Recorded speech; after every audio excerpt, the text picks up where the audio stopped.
Hi, everybody. This is Hondo Carpenter from Sports Illustrated's Fan Nation, Las Vegas Raiders insider, part of the Fans First Sports Network, joined by my dear friend, the one and only, the living legend, the great Johnny Shop. You can catch his podcast on the Michigan State Spartans when you go to the Fans First Sports Network. Listen, love this guy. Johnny, how are you?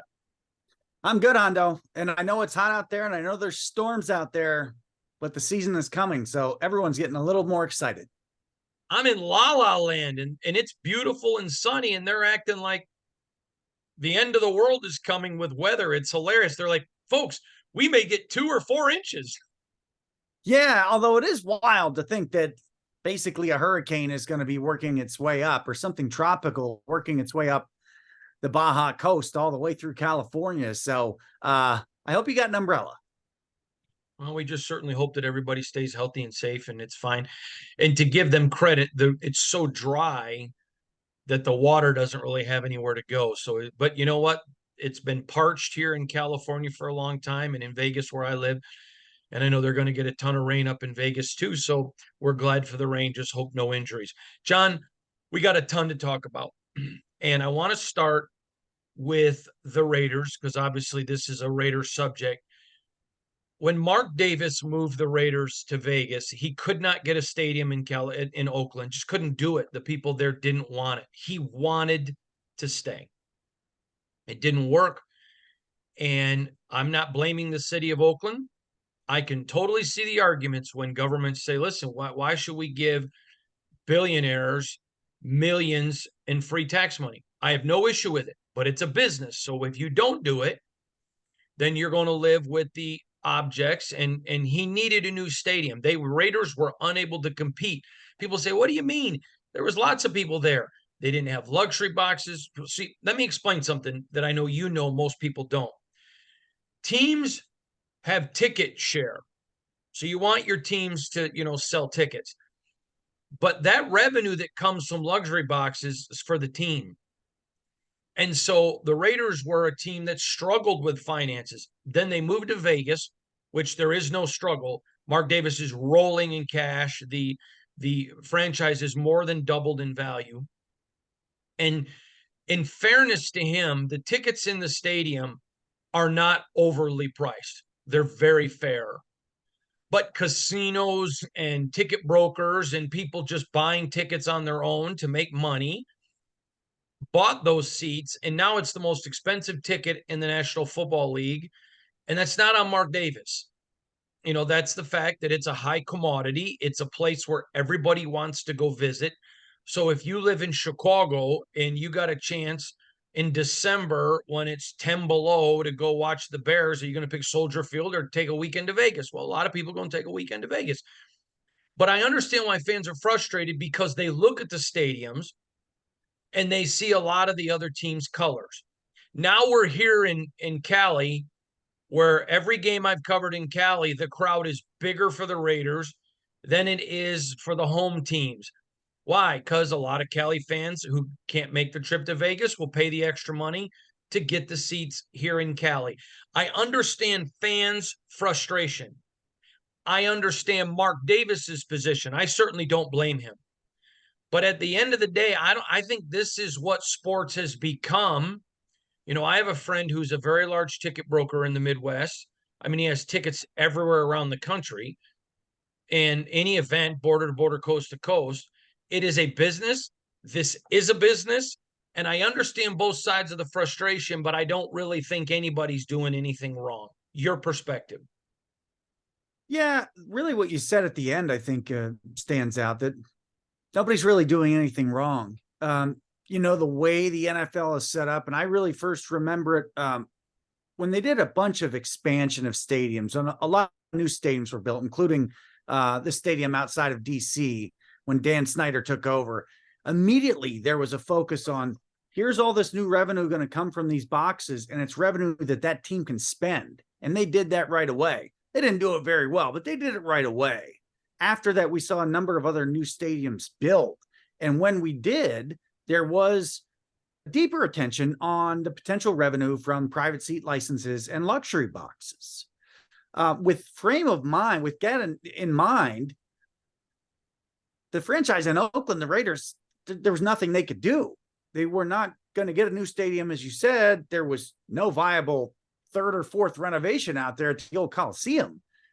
And in order to compete in an already super tight and arguably the most competitive sport or business in the country, they were going to need more. Demand, of course, drives up the cost of the ticket licenses, the suites, and the seats, as you mentioned. And what Raider fans have seen in Las Vegas is that that's on the way up right now. And understandably, everybody's looking around at the cost of a lot of things, including tickets to shows and games, and getting a little concerned. Hey, am I going to be priced out? I think we keep in mind that markets can fluctuate, but what we've seen at Allegiant is just a response, unfortunately, just a natural market response to the supply and the demand. It's definitely contrast to what's gone on in Los Angeles, the home of the away fan, if you will. And maybe the Rams house, and I guess the Chargers play there too, although they didn't start there. But man, oh man, they're known for having the most out-of-town fans. And we understand Los Angeles is a huge city, and there's 10 million people in Los Angeles County, plenty of fans from around. But contrast it that way, I would say, sure, there'll be fans of other teams in Las Vegas, but correct me if I'm wrong, it's nothing like what happens down there in LA. Nothing. All right. Next one is, I think I may have used my power of Hondo, which we both know doesn't exist. I'm mocking myself, to have gotten you to change your mind on something. I like the 3 preseason games. I would probably be happy with 2. You were vehemently, and now all of a sudden, I think has Hondo convinced the litigator of something? Yeah, I think so. I don't remember being super opposed to it, but I'm considering it in a little bit different way now, and you're going to have to give me room to let it evolve. The way it may be evolving is, keep in mind the spring pro leagues that are there. But what I'm trusting out of maybe why 3 makes the most sense is, at most, we need a half or 3/4 to tune up our ideal starting lineups. Okay. But what I'm trusting is, as hopefully rosters will expand and practice squads expand, I'm trusting that NFL teams trust their own eyes more than anything else they see on tape. So although there's tape for college, and there'll be tape and more tape for these spring leagues and the pro spring leagues, what I'm catching, or what's settling into my brain, is 3 is probably the perfect amount to get enough evaluation of players that teams want to evaluate. So they've got their own evaluation on teams. They've got 2 or 3 games of tape of everybody else in the league. Maybe 3 does make the right amount of sense, and it shortens it. 5 weeks of preseason feels like too much, and they've done a good job of cutting it up as far as where they put the games. I think 3 may be the right number. So I would mark yourself down for having exalted your power. I think 3 makes the most sense for a unique reason. Not just, that's enough hits, or we don't want more guys to get injured, of course, or that's enough reps for our guys. But I guess what I'm considering is, and I may be wrong, but I'm pretty sure the organizations are trusting their evaluation of what they see when their players are on their team, maybe more than anything else. So maybe 3 is a magic number. John, I want to go to another thing. Now, you and I are both Spartans, so we loved watching this guy in college because he had a big hit on a Michigan quarterback, Jadeveon Clowney. But even Steve Spurrier used to, he basically threw him under a bus. Jadeveon Clowney is one of the most talented football players that I've ever seen play. His biggest enemy is himself. And you'll watch him, and he with all that talent, he'll blow somebody up, and you're like, oh my gosh, this guy's a beast. And then he'll disappear for 10 plays. And this is a guy that's ending his career on a bunch of 1-year deals. I remember last year, Raider fan wanted him so bad, and I'm like, no, you don't. You're going to pay him, and then he's going to only show up when he wants to. I don't think he's a bad person. I'm not attacking his character, but in my opinion, some things I've heard is, he's not a bad guy in the locker room, but he's not It's just there. And it is frustrating for me when I see guys like, let me give you Hunter Renfrow, the Raiders wide receiver. There are bigger, faster, stronger wide receivers. He gets the most out of it because he's all heart. He's all heart. And you watch guys like Max Crosby, all heart. Um, when you see that, and then you see someone with the unnatural, God-given talent like Jadeveon Clowney, and it's just such a waste. I don't feel bad for him. I feel bad for his talent.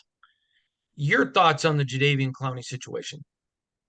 Yeah, it keeps going down this road. A college career made famous, I think, by the targeting rule that basically came after him, which tried to call the Clowney rule, but didn't really stick. And a famous last exit, if you will, when he hit the running back for Michigan in the backfield to end his college career.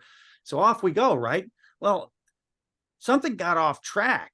And what you hear now is that he doesn't practice much and teams can't count on him practicing. And that you hear that he's really not in the best shape. And this is what it's turned out to be. A number one pick is it almost looks like he's a situational player at best with no real guarantee of what you're going to get. But not maybe as consistent in some of the little things that you talked about with some of those guys to close the gap or reach your ceiling as far as potential. What Hunter was describing there, I think is pretty easy to say applies to most American sports fans and probably fans in all the countries beyond, is it's easy to root for guys who look like they're doing everything they can to reach their potential or go above and beyond it. And they're consistently demonstrating that they have.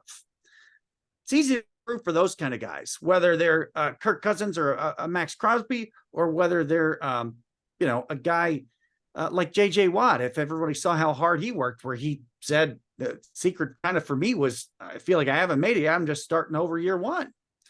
On the other end of that is Clowney, that I don't know how many better places you could go than Baltimore. And they've done some good reclamation projects. But at this point in his career, it's a little astonishing to see. And it's been astonishing to hear, since he signed, some of the reports about basically just how much practice time you can count on him. Mm-hmm. That cannot bode well in season for anybody. You've got to have your best players leading, and you've got to have your best players practicing and participating again. Just look at Hard Knocks in season last year with J.J. Watt. That's an example for everybody in the sport. Clowney has not had that reputation. Let's see if there's anything left in this tank, or if the gas is basically all spent. All right, the Giants say they're going to start two corners. I think this is fascinating to me. You remember back when I covered college and I would evaluate players, and I would evaluate so many. And one of the things I told people every year is, yeah, I look at a guy and get my opinion, but then I look at who offers them. Is it schools that develop running backs really well? If it's that kind of school, I'm going to give them, a higher percentage on my list. If it's a school that's great at linebackers and they offer, you look at teams, I think the most underrated ability of coaches, whether it's in Pee Wee, whether it's in junior high, freshman, JV, varsity in school, college, or pro, is the ability to develop talent. Your thoughts on the Giants starting two rookie corners? Yeah, my thoughts of it are coming from a little bit of a different angle that maybe I'm realizing that I hadn't really thought of before. My first thought is, yes, there's development at the NFL level, but it's also the smallest level. If you think about people playing as kids, people playing in high school, people playing in college, there's likely going to be more development for more of those players at a lower level. So there's not a huge room for development, traditionally speaking, in the NFL. Sure, some guys do. And if you stay in the league long enough, yes, but it's not like you're expecting massive development during year one especially at a key position. The second thing I think is, and I think it's worth thinking about as we watch teams and what they do with their lineups is, it may not just be that, okay, they think these two players are ready to play at a sufficient level that really can compete for the NFCs, which is certainly their goal. It also may be that the coaching staff has figured out a way to potentially coach around a certain inexperience level, whether it be in the defensive front, the linebackers, in this case, the cornerbacks. Have they figured out maybe a way to coach around that and or coach towards something else?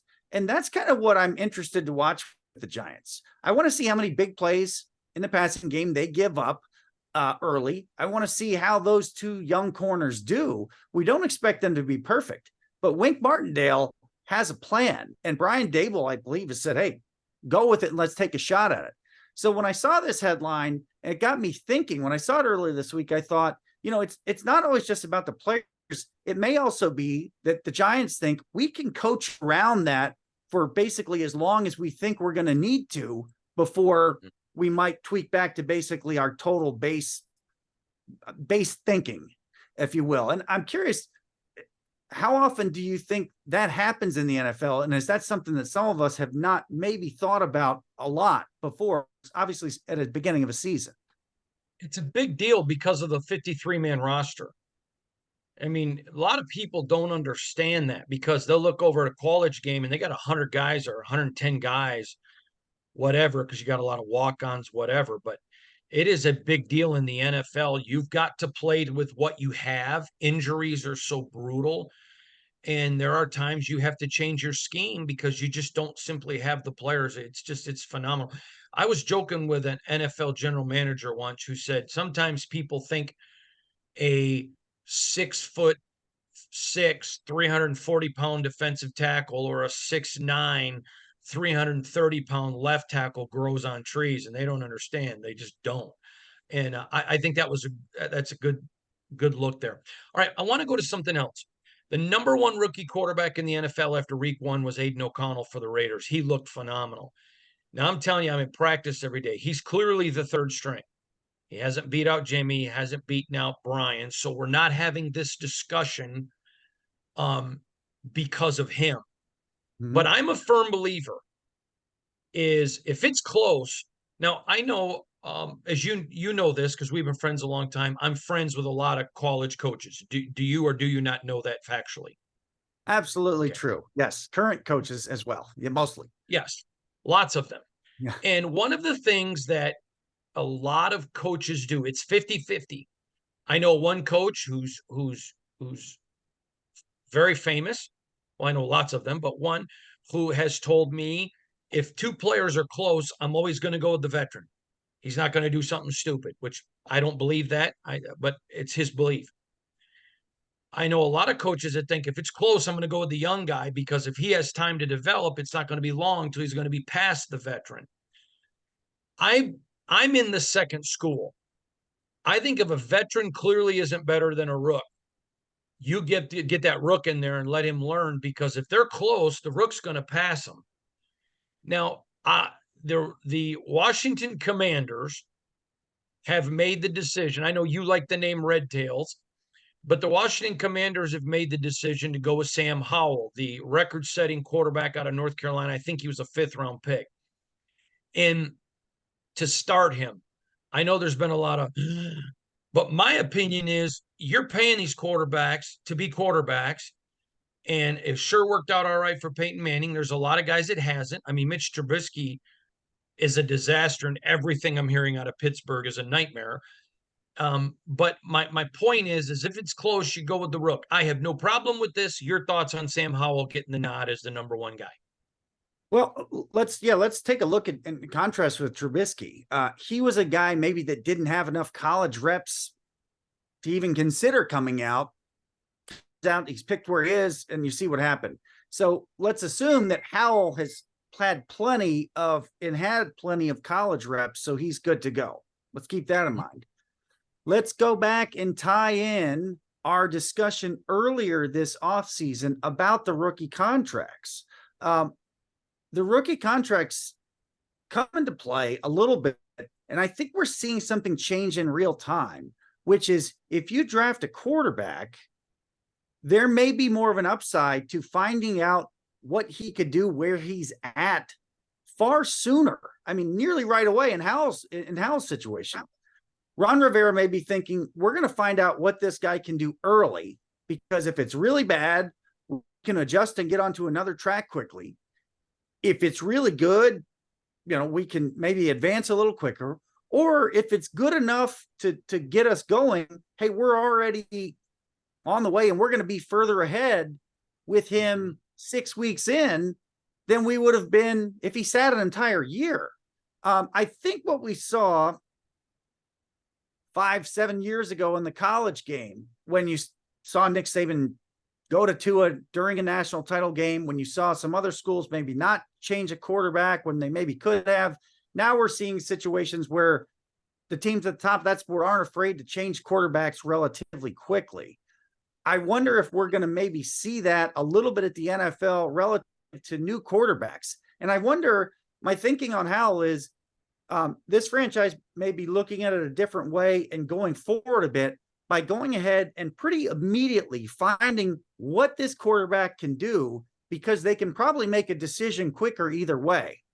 And we've just seen the 49ers really all over the place with their quarterback health like we never saw last year. And in those moving parts, we've seen a guy that wasn't expected to even play anytime, I don't even know when, jump all the way forward in Brock Purdy. And now he looks like, the 49ers look like, hey, we got a guy we can play with. And we've seen other guys, unfortunately, Lance with the injuries. I don't know how much you can really tell, but the point is they had to find out right away what Brock Purdy could do. And I think that teams may be thinking, hey, if we've got a guy that we've taken that we think might be able to play, why don't we find out if he can play sooner than later? What does that mean for the Raiders and Aidan O'Connell? I would hope that it means if there's a chance, or if there's a realistic time that he should get some valuable game time at some point during the season, I think they're probably going to be more likely to consider doing that. Whereas in decades past, your third string, there's no way he's going in any game. Right. No, I agree with you. And it's going to be interesting to watch, because at some point, one of the things the Raiders have, the only consistent thing with the Raiders in a long time, especially the 4 years I've covered them, is inconsistency. And they haven't been able to get a lead. So the last 5 minutes, you can put some younger guys in to get some playing experience like you see in college. I always laugh at people who mock Saban because he'll schedule a South Alabama in week 7, 8, 9, 10, or a Southern, or Coastal Carolina. Well, he's not doing that because he needs a win. He's going to get a win. He can go schedule a Minnesota, a Purdue, an Indiana, a Michigan State now. However, but he does that because he wants to be able to get a lead and then put in his young players and get them meaningful reps. And I think that's the name of the game now. That's one of the things is, and again, I think if Jimmy Garoppolo stays healthy, the Raiders win 9 games. But is to keep them healthy, get some leads so you can get some young guys in there and get them reps. All right, last thing I want to talk about is I caused quite a firestorm this week when I tweeted about you give up 3 first-round picks to go get Trey Lance. And then you're basically done with them after a year. And I said it tongue-in-cheek because you and I have talked about this last year, I do not believe John Lynch or Shanahan wanted Trey Lance. Now, I was told that by people in the league. And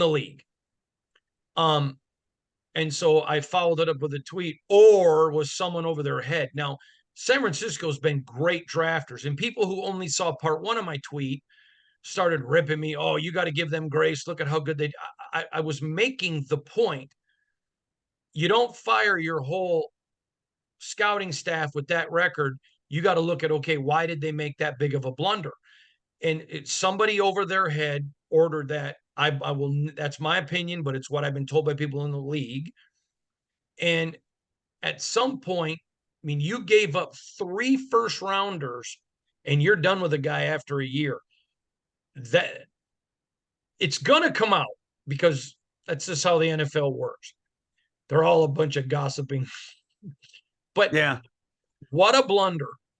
And it's a perfect example of how someone over the heads of the GM and the coach need to let the coach and GM do their job. And it is highly revealing to me and why Mark Davis is a good owner, because he knows what he doesn't know. And he's not tampering. I'm not saying it was an owner in San Francisco. I'm just saying someone above the GM and coach. That's my opinion and what I believe. But the point is, I think it shows to what kind of an owner Mark Davis is.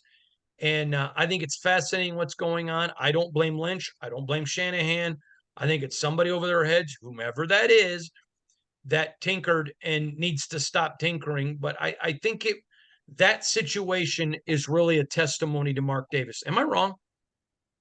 I don't think so, but let's talk about what's going on there in San Francisco, because it's a massive criticism and on the other side, a massive compliment at the same time. So somebody came in and cherry picked for the 49ers, and they've drafted and developed so well that you're able to overcome that, other than the Eagles overcoming the debacle they have, which is all Howie Roseman's staff, which is unreal. The 49ers have done enough to overcome that to where it doesn't even look like it's a bump in the road if this is indeed the end for Lance for whatever reasons, including injuries. So it's actually a huge compliment to them. On the other side, is this going to be what gets him in the end? Is this going to be this really removal of 3 first-round picks? Is that going to be what ends up keeping them out of a Super Bowl or from winning a Super Bowl, as their window is open now? And I would think would have been helped a lot by potentially those picks. So it's not as if Trey Lance is gone tomorrow from the 49ers, it's not as if the damage is gone, regardless of how good they look at covering up for it. And the last thing that it comes to mind is, of course, I think of Jack Cook, who was a pretty good owner, letting people do their thing. I think of other owners and other teams and cities that you've been around and, of course, know that have also derailed franchises, sometimes by picking way too much, like the team in Washington. And Jerry Jones, I guess to his credit, sees that he has a mixed record in picking, drafting and free agency. And to his credit, he says, give me the credit, give me the blame. This is my team. I'm going to do what I want with it. So nobody really has an issue there. I think it's difficult for coaches and GMs and staffs when they've got a plan, they're going down a track, and somewhat out of nowhere, here comes a cherry pick. We want this guy here. We're going to take this guy there.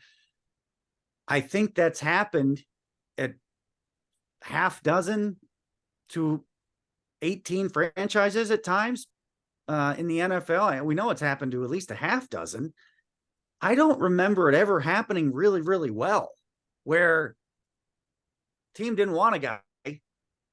Someone else said, you got to take him. And that turned out to work really well. I can think of examples where it didn't go well. I know you can too. But this story doesn't feel like it's over. That's the interesting thing. I wonder if this is going to be like the 49ers are like, we were like a player short. Or I wonder if this is going to come back and almost get them twice on the back end. It's going to be fascinating to watch. He is the one and only, the great John Shop. Now, in 2 weeks, Johnny, we're going to give our predictions. Who wins each division? Who wins the conferences? And who goes to the Super Bowl?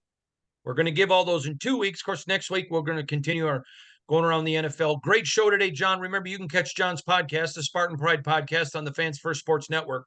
I'm Hondo Carpenter from Sports Illustrated's Fan Nation, Las Vegas Raiders Insider podcast, part of the Fans First Sports Network. Thanks, everybody. Thank you, Johnny. All right.